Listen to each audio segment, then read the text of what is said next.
La Corée du Nord a lancé un missile qui a atterri près du Japon, le premier depuis un missile tiré sur son voisin à la mi-septembre. Et le Pentagone a déclaré que Pyongyang a été testé dans un système intercontinental missile balistique ICBM. La Corée du Nord a renvoyé le missile une semaine après le président américain Donald Trump a remis la Corée du Nord sur la liste américaine des pays qui, selon Washington, soutiennent le terrorisme. La liste permet aux États-Unis d'imposer des sanctions, même si certains experts ont dit qu'ils risquaient d'enflammer les tensions dans la péninsule coréenne.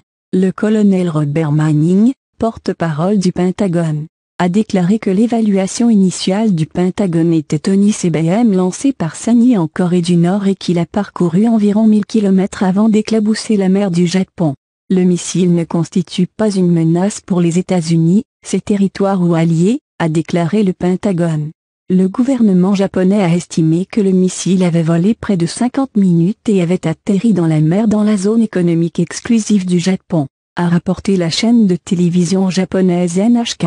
Un missile nord-coréen a été largué le 29 août pendant 14 minutes au-dessus du Japon. Les chefs d'état-major de la Corée du Sud ont déclaré que le missile de mercredi avait été tiré depuis Pyongsang, une ville de la province du sud du Pyongan. Vers 18h17 GMT au-dessus de la mer entre la Corée du Sud et le Japon. L'armée sud-coréenne a déclaré que le missile avait une altitude d'environ 4500 km et volait 960 km. Quelques minutes après que le Nord a tiré le missile, l'armée sud-coréenne a mené un essai de tir de missiles en réponse, a indiqué l'armée sud-coréenne. Le ministre japonais de la Défense, Itsunori Onodera, a déclaré que le missile avait atteint une altitude estimée à 4000 km et se faisait avant d'atterrir dans la zone économique exclusive du Japon. Il a dit qu'il a été jugé ICBM compte tenu de la trajectoire du missile.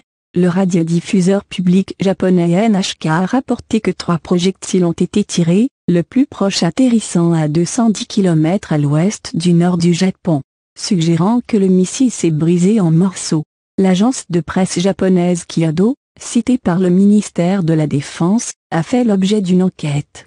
La Maison-Blanche a déclaré que Trump avait été informé alors que le missile était toujours dans les airs. Les actions américaines ont rattrapé leur gain après les rapports sur le lancement des missiles.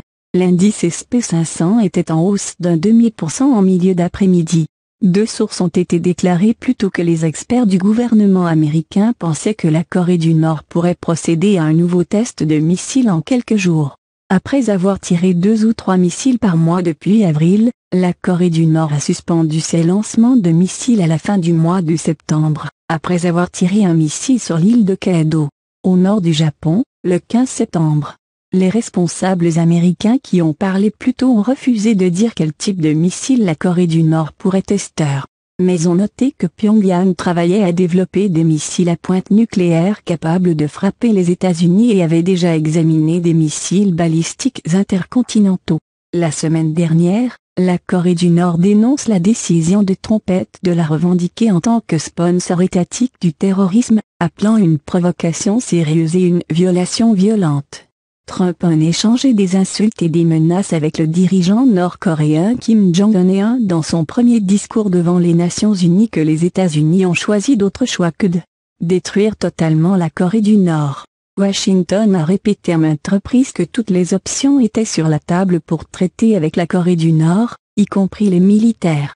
Mais elle préférait une solution pacifique de Pyongyang acceptant d'abandonner ses programmes de missiles. À cette fin, Trump a poursuivi une politique visant à encourager les pays du monde entier, y compris le principal allié et le voisin de la Corée du Nord, la Chine, à intensifier les sanctions contre Pyongyang pour persuader d'abandonner ses programmes d'armement. La Corée du Nord n'a donné aucune indication qu'elle était disposée à reprendre le dialogue à ces conditions. La Corée du Nord défend ses programmes d'armement comme une défense nécessaire contre les plans américains d'invasion. Les États-Unis, qui ont 28 500 soldats en Corée du Sud dans l'héritage de la guerre de Corée de 1950-1953, nient toute attention de ce genre. Ari Kazuhani, directeur des études sur la défense au Centre d'intérêt national conservateur de Washington, a déclaré qu'il pensait que la Corée du Nord pourrait suspendre les essais de missiles aux Jeux olympiques d'hiver de février prochain. continuer à tester son programme d'armes. Je suis surpris, mais pas choqué, a-t-il dit. La Corée du Nord a testé 2 missiles au 4e trimestre de l'année dernière et de continuer à tester ses capacités de missiles pour les années à venir si elle veut une force de dissuasion nucléaire qui pourrait frapper les États-Unis.